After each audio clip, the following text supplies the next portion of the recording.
Happy Tuesday, all you minties! This is the Uncanny Omar from Near Mint Condition, the home of collected editions.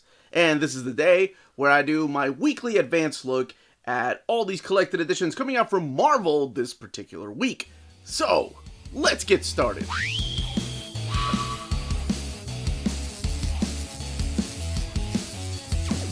And welcome back, everybody. Before getting started, I want to give a huge thank you to David Gabriel and the fine folks in Marvel for sending us advance copies of these trades.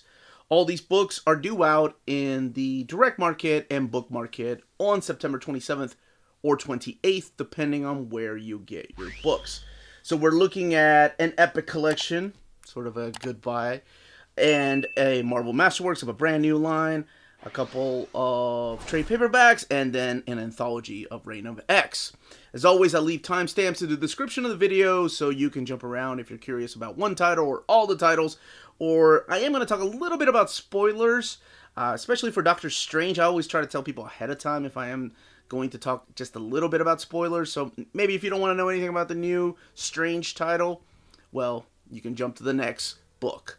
So let's go ahead and get started. Let's talk about this latest Avengers book. So we are kicking off this week with Avengers by Jason Aaron, Volume 10. This is the Death Hunters. Now, when I saw this solicited, I saw another cover that was being used here, and it was using the Masters of Evil. But instead, I guess because of the Black Panther movie, and of course the trailer, we see a fight between T'Challa and Namor. And more about that in a little bit. So it kicks off with the Free Comic Book Day 2021 Avengers Hulk 1. Just the Avengers story, though. And it introduces us to the notion about these Deathlocks that are not time-traveling, but they are going through different Earths to try to prevent some kind of big catastrophe from happening.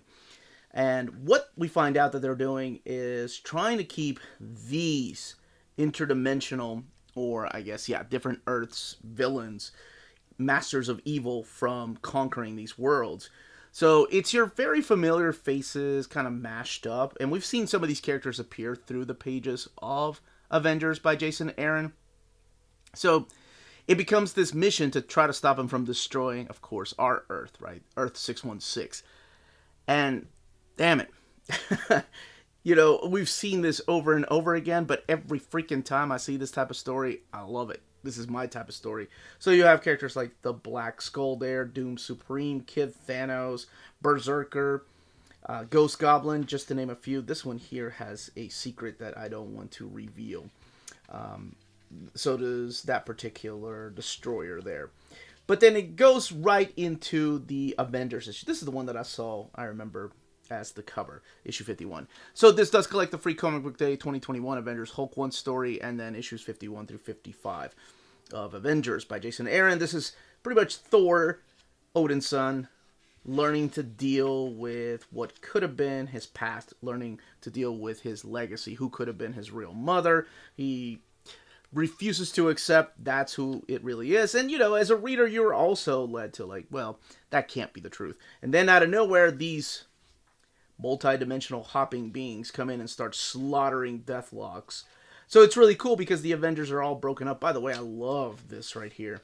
If you've not read this, remember this being shared probably on Independence Day. This is a beautifully written splash page just about a funeral of a soldier from World War II and how there was really nobody left to carry the casket. And Captain, man, I know people are torn about Jason Aaron's run. I know that some people love it. Some people are like, not my Avenger. Some people just are waiting for him to get done. But there are some really good moments. And I think that's what happens in every run. So this particular part is about Captain America and Captain Marvel. Let's call her Miss Marvel. My bad. And the new Starbrand, or who could possibly become Starbrand. This little girl right here, Brandy. Ha! But again, the Deathlocks come in and try to warn Captain America. Same thing here, and we have these Masters of Evil. So you get the idea of what this is and where it's going. The actual storyline doesn't get resolved because we go in there and we find out what Nighthawk is doing. So we stop that story. We have a story here with Jane Foster and her different identities. And then we have, I forgot about this. This is also collected in here. And that is the Avengers 1 million BC. Now, if you're anything like me, you hate retcons. Like, even the possible good ones, and there have been some good retcons.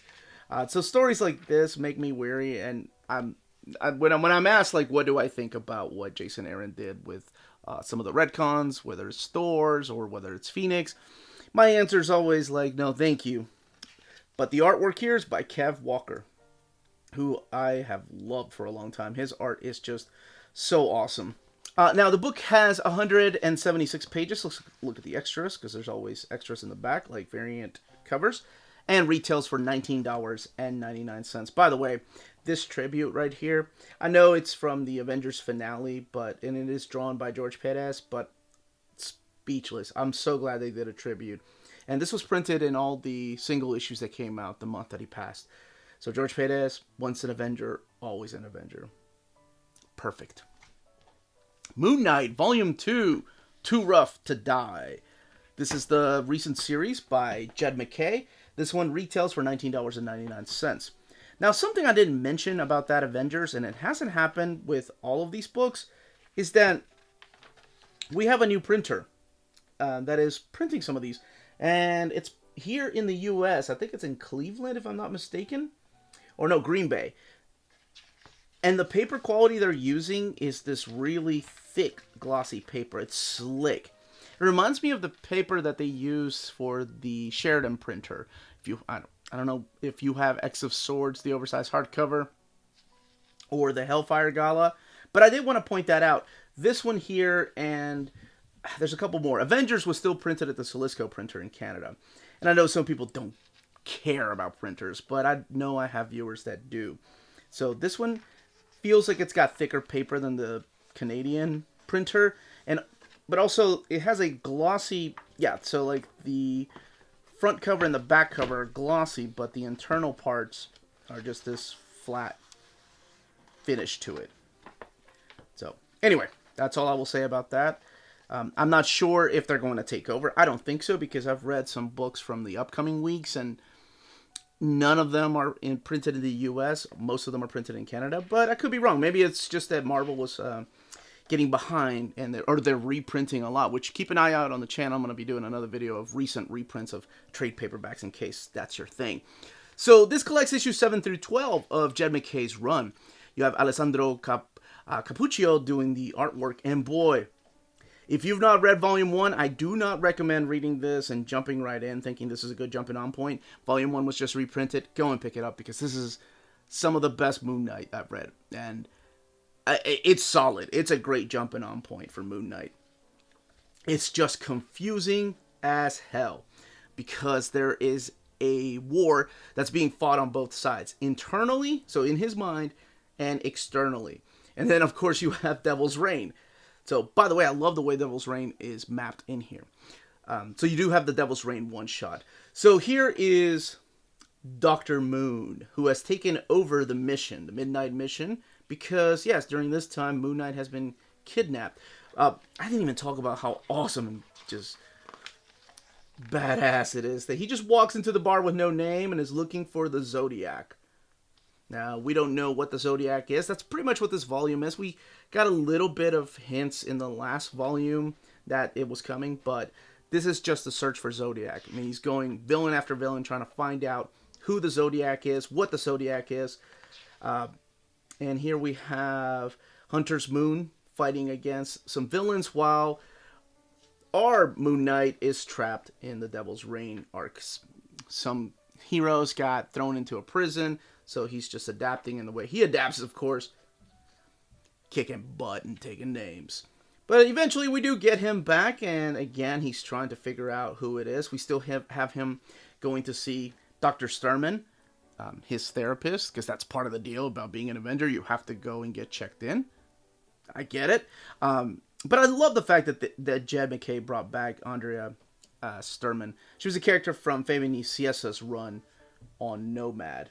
So there are some twists and turns here, and maybe a revelation as to who Zodiac is. And there are some changes that are happening to Mark Spector, and Moon Knight. That's why I said maybe get familiar at least with the first volume. Let's look at the extras in the back. By the way, I love this cover right here. The homage to Steve McNiven's. That's so awesome. But it's got Hunter's Moon there. Now, as far as the variants, they're all the way in the back. Some of them are splash pages, and then some of them are thumbnail. Wish they were all splash, but what are you going to... Oh my gosh, that is a gorgeous piece by Bill Sienkiewicz. There's one by Liefeld, and a couple more thumbnail pages. This book has 168 pages and retails for $19.99. Okay, so this is the book that I was talking about. Just in case, if you've not read Death of Doctor Strange, spoilers. There's no way I can even open this up and talk about it without you having read that. But if you don't care about spoilers, hey, let's jump right in. Alright, once again, just minor spoilers, setting up what the first issue is. So here we have Strange, Volume 1, I Belong to Death. Hey, Khonshu, or Moon Knight, or Mark Spector, or Stephen Grant, who is that? One of them is here. So this is in the aftermath of the death of Doctor Strange. Which, I mean, in the title alone, they spoil it, but I didn't spoil how exactly or why it had to happen. So we do have a new Sorcerer Supreme. Sorceress, really. Because coming back from the Dark Dimension is Clea, who came back in the death of Doctor Strange, and now he's left her as the Sorceress Supreme. And at the very beginning, we get this guy right here, this fight with the Harvestman, who's trying to keep her from resurrecting Stephen Strange. And that is the basis of the first 5 issues, like who this guy is, and we'll see him appear again. Because, of course, like most stories told these days, this starts off somewhere in the distant future, or now, and then we go back to the past, jumping back and forth. Man, Jed MacKay, he is killing it in all these books. I loved his Black Cat, really enjoying his Moon Knight, and this is no different. This is a lot of fun, and it shows us a side of Clea that, you know, she is the daughter of Umar, right? So she has this dark side to her, but also there's this pure and goodness in her that Stephen always saw. Of course, they do have a relationship. I don't know if some people know or not, but it's all explained through here. Just in case you don't know who she is to Stephen Strange, you can find out by just reading this if you've never read about it. Or you can watch my Where to Start Reading Doctor Strange, where I actually talk a little bit about Clea. So there is a dark side to her, and she's trying to, you know, cope with the fact that Stephen's gone, even though she's fighting it and she wants to resurrect him. Wong's like, I don't know if that's a good idea. So Wong is back, and he's at her side. We have her fighting the Rose and all his minions, and then we do have this guy right here, the Harvestman, who she keeps talking about, that keeps interrupting all his fights. I love the fact that in the first issue, she brings back a character. I both love it and hate it, what happened. If you've read this, you know what I'm talking about, because I was a fan of that character growing up. This is the story with the Rose.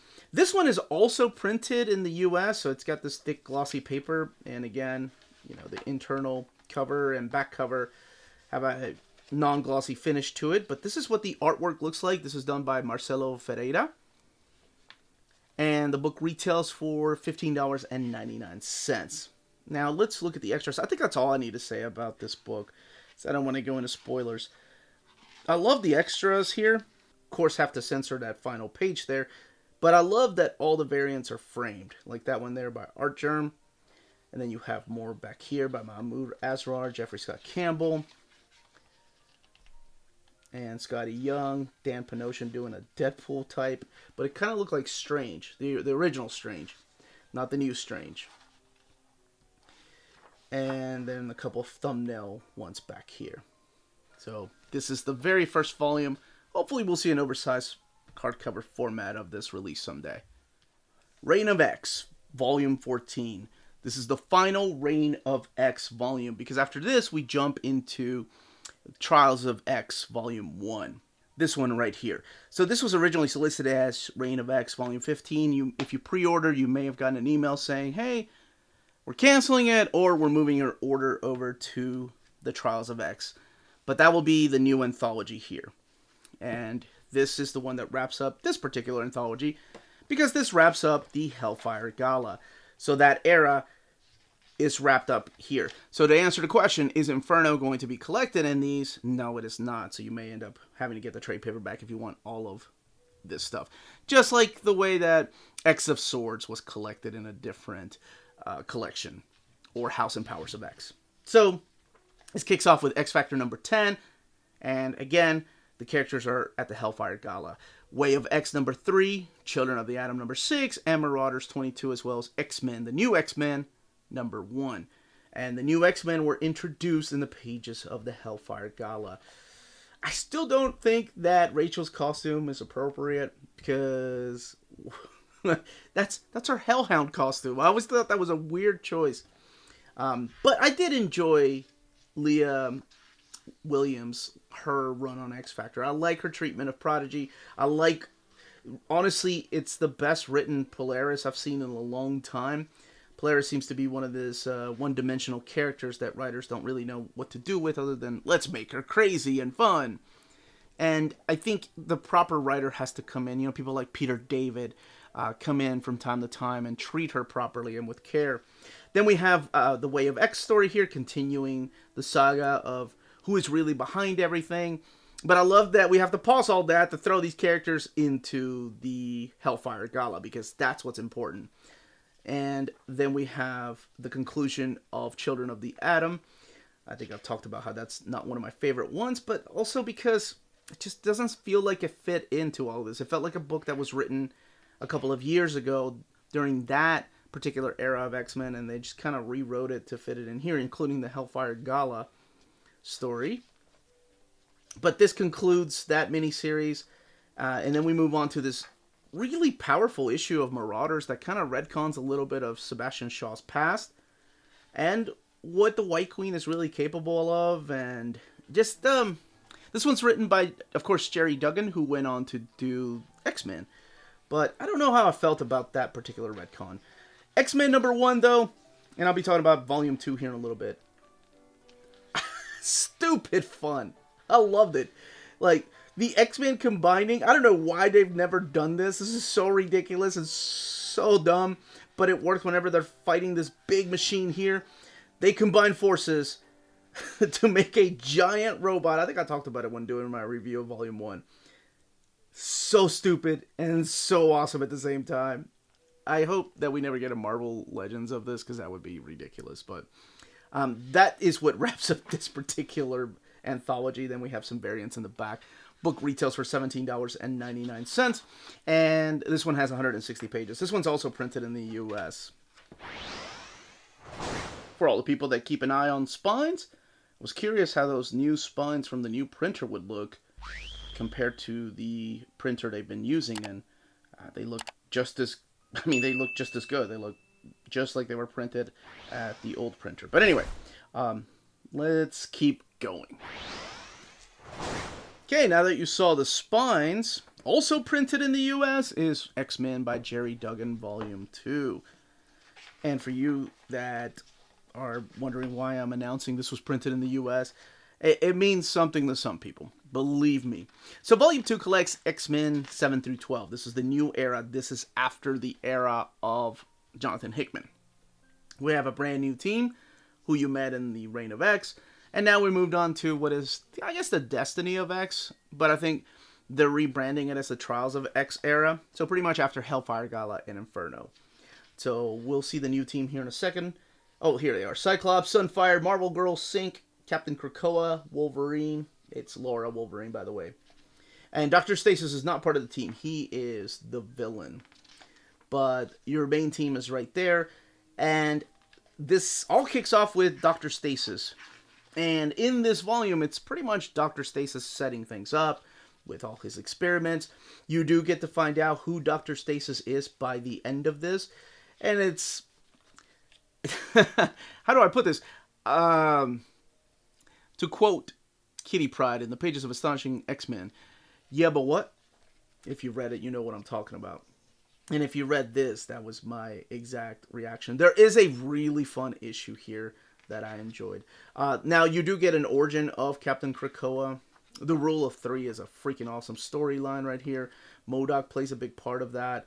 But my favorite story, besides this one here where Laura just goes solo to get some adamantium back, but it's this issue right here, issue 11, where the ladies go to Game World.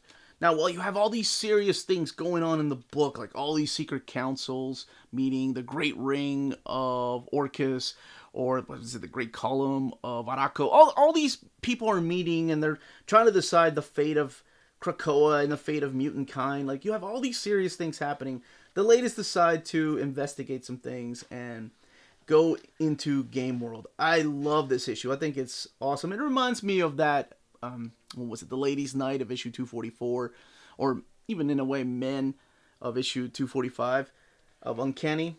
Just brought back memories of those. And then we wrap up the book with issue 12, and I can't show any of that. So all the way in the back are where the main covers are. These are the covers to all the issues.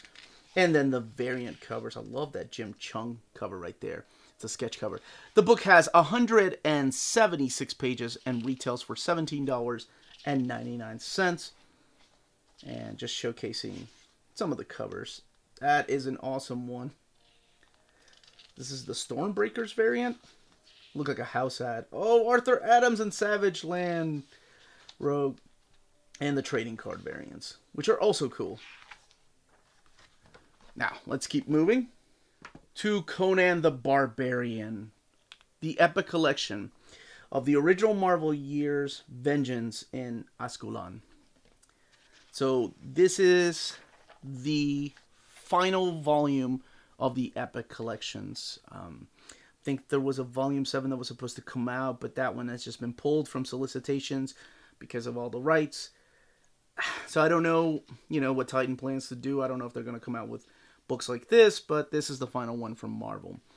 And it is sad to see it go, because this is when I really fell in love with it.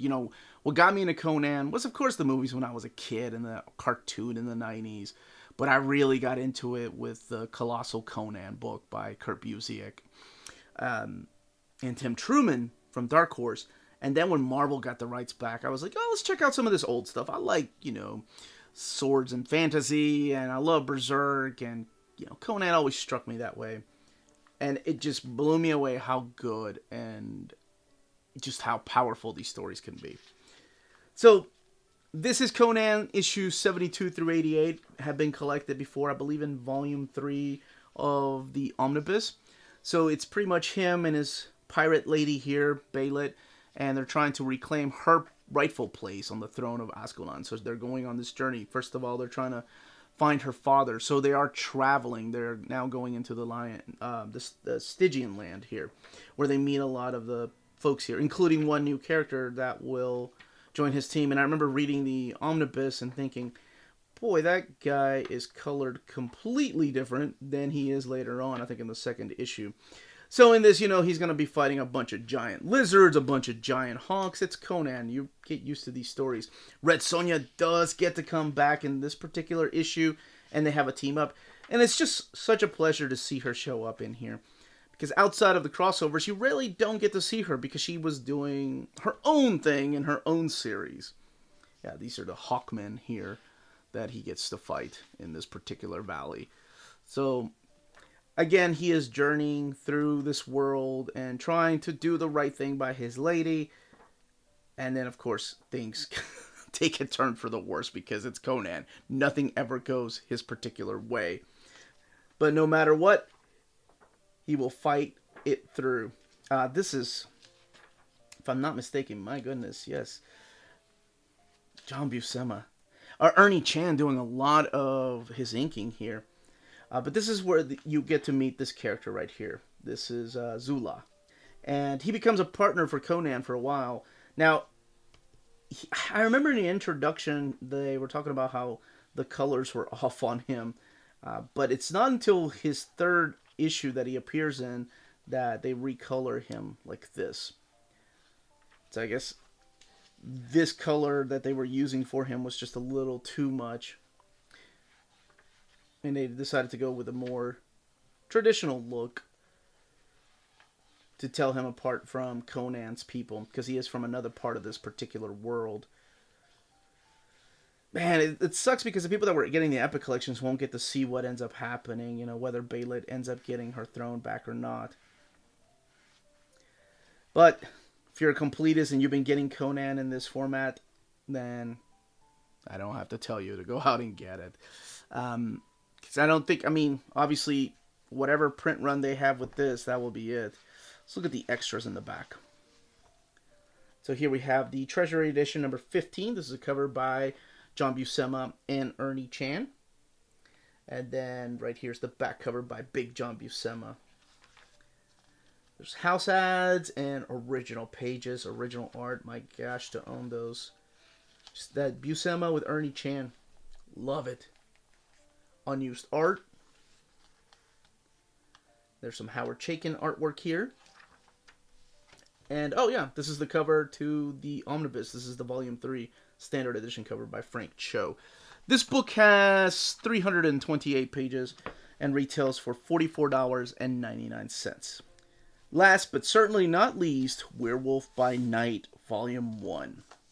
So, having reread this made me miss... Here, let me show you what the inside looks like here. Under the dust jacket, it's got the treatment that the Marvel Masterworks do. Rereading this made me miss my omnibus that I had. Because I had read it once, and I was like, I don't know if I'll ever read this again. And I sold that and Tomb of Dracula at the same time. How foolish was I? Now I want those back. This one is printed at the Donnelly printer. People keep asking me, are Masterworks going to the iMac printer? And I haven't seen proof of that. Because all the ones that I've gotten have all been Donnelly printers. So here's your contents right here. The Marvel Masterworks introduction by Roy Thomas. Who talks about the idea behind Werewolf by Night. By the way, if you have not read this, don't read the introductions first. I know it's an introduction. It's probably like, hey, let's introduce the book. Here's the chapters. But Roy Thomas sometimes likes to break down what each of the stories are about or how he got ideas. So what I always suggest is maybe read the book and come back to this. But it kicks off with Marvel Spotlight number 2, which introduces us to Jack Russell. And in the introduction, and something I've always heard, is that Gerry Conway was not a canine lover. He had cats. So he had no idea about a Jack Russell Terrier. He didn't understand what they were talking about. Michael Plug supplying the artwork, and it is phenomenal to look at the artwork here, especially when he's doing his own inks, and how different when he does his inks is when other inkers come in and finish out his artwork. It is just absolutely gorgeous to look at. So this collects Marvel Spotlight 2 through 4, Werewolf by Night 1 through 8, and Marvel Team Up number 12. The book has 280 pages and retails for $75. So this is the story of Jack Russell and how he becomes a werewolf. So the basic premise is that Jack grows up in LA with his mom and sister and stepfather. Now, there's a secret, of course, right? Because they immigrated from Eastern Europe long time ago. Let's just say many moons ago. Only dad joke I'll throw in, I swear. And then when Jack turns 18, changes for the first time into a werewolf when you have a full moon, right? So he's only changes for like 3 days. And he learns that there is a curse on his blood, that the males of his family line. So if you've seen I'm a Teenage Werewolf or Teen Wolf, I don't know why I almost said Teenage Wolf. And I'm not talking about the TV show or Teen Wolf 2. I'm talking about the classic Michael J. Fox Teen Wolf. You get the basic premise of what this is about. But yes, it all has to do with his ancestors. What was his name? Baron Rusoff. So they did change their name to, of course, Russell when they came here. So really Jack's name is Jack Rusoff. And it all has to do with the Darkhold. So the Darkhold makes its first appearance here in the pages of, I believe it's Marvel Spotlight number 4, where it makes its first appearance. And I don't remember the artwork looking this clear and crisp in the omnibus, but then again, I also got rid of it about 5 years ago or so. So that is basically what the premise is. So it's pretty much Jack for the first few issues trying to get rid of this curse and trying to figure out what to do with his life. So it reads less like a horror book, honestly, and more like a Spider-Man book. Yeah, this is the first appearance of the Darkhold here. Like, it reads more like a teenager that has this supernatural ability. And that's what I like about it. So much like Bruce Banner, he ends up trying to find a cure. That's what he does most of the time, and trying to learn how to control his werewolf side. Eventually, this is where Mark Spector will show up and make his first appearance too, but that's not for a bit.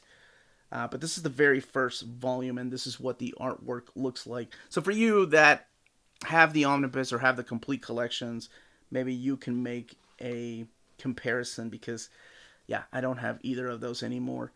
Now, one of the interesting things I learned about the book is that Roy Thomas wanted to originally call it I, Werewolf, and Stan Lee said, no, we're going to call it Werewolf by Night. So, yeah, that's what we end up calling it. Actually, Werewolf by Night has a cooler name to it than I, Werewolf. But as a kid, I always thought, is there a werewolf by day? And it's funny, in the introduction, Roy Thomas made the same joke. Not even a joke, just asking the question. So is there going to be a werewolf by day? Because if it's werewolf by night, that doesn't make any sense. So this book, rereading this, it was a lot of fun. It was not as powerful or impactful as things like Tomb of Dracula, but there is a lot of goodness in here. And Mike Ploog being the main draw to this, especially, like I said, when he's inking his own stuff. Eventually, Gerry Conway leaves the book and Len Wein takes over the book. Yeah, so by issue 7, here's Len Wein writing it. And Mike Ploog's art is now being inked by Jim Mooney, just because they have to keep a monthly schedule. It was really hard for Mike Ploog to finish out his art. And I swear, that guy has drawn just about every horror Marvel comic out there, like Ghost Rider and Tomb of Dracula. But the issue ends here with the Marvel team-up of Spider-Man and Werewolf by Night here. And this is an early issue. But the first Marvel superhero he meets is right here in the Marvel team-up number 12. And that is Spider-Man. And it makes sense, honestly. This is a Roy Thomas idea. So why not meet somebody like Spider-Man? Len Wein writing this one, and then Ross Andru and Don Perlin are the artists. And one person that I did not give credit to for creating Jack Russell is also Jeannie, that's her name, Jean Thomas, his ex-wife. They worked together to co-write the first couple of issues, or co-plot it, rather. And I didn't give her any credit, but let's look at the extras here in the back. Unused cover by Mike Ploog, original artwork, and original pages back here. And this is the standard edition cover here for the omnibus. And the omnibus came out when? 2015. And here's your biographies of the creators. I announced that Marvel's starting the reprint program for Marvel Masterworks. And they're going to, try to pump them out. Like one a month. So by the time they get to this, we're going to be some decades away when they reprint this. So maybe pick it up now in case you're interested in this at all. But that's it. That's the last book I'm going to be talking about in this particular overview of the Marvel Comics, or these collected editions, rather. And that, as they say, is that. If you're interested in purchasing any of these books, don't forget to check out our sponsor, cheapgraphicnovels.com, your online home for graphic novels and collected editions up to 50% off cover price. They have excellent shipping and prompt and helpful service. Check out their bargain deals for up to 90% off cover price. And don't forget that CGN also takes pre-orders. That way you don't miss out on the hottest releases. And they are currently running a special promotion for you Minties. If you're a first-time customer, after receiving your order confirmation email, reply back to that email and let them know Near Mint Condition sent you their way. They will then apply a free shipping promotional credit to your next order in the US. Cheap Graphic Novels, your source for the hottest books with the kind of deep discount, quality shipping, and customer service that will keep you coming back for more. And that was the content and page count of these titles. Let me know in the comments down below which ones you're picking up. Are you excited that Werewolf by Night is finally coming back, and this time around in Marvel Masterworks form? I know they come out a little bit slower than complete collections. I know it's not an omnibus, but the art has been restored. And rereading this really made me miss my omnibus, so maybe one day they'll reprint it. Are you getting Reign of X in this particular format, or are you getting the individual titles and their designated trade paperbacks? And, of course, Conan. Is this the way you were collecting it, or were you collecting the omnibus editions? Let me know your comments down below. If you have any questions, leave them down below. Don't forget to check out our Patreon and Spreadshop, amazing ways to support the channel. And remember, we have a huge giveaway this Saturday. That's right. Saturday, October 1st, 10 a.m. Eastern Standard Time. If you're on Patreon, you can join us there. That's a Patreon exclusive. And then 11 a.m. Eastern Standard Time. Oh, Uncanny Omar Talk Pretty one day.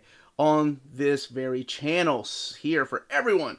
So it's just our way of paying it forward and giving away things. There'll be Omnis given away, gift cards given away, trade paperbacks, Epic Collections, you name it. We're giving it away. International shipping, we do all that. So anybody can enter as long as you're subscribed. And, well, you all probably know by now. But anyway, this was the Uncanny Omar. Thank you all again for watching. Everyone stay healthy and safe out there. Much love.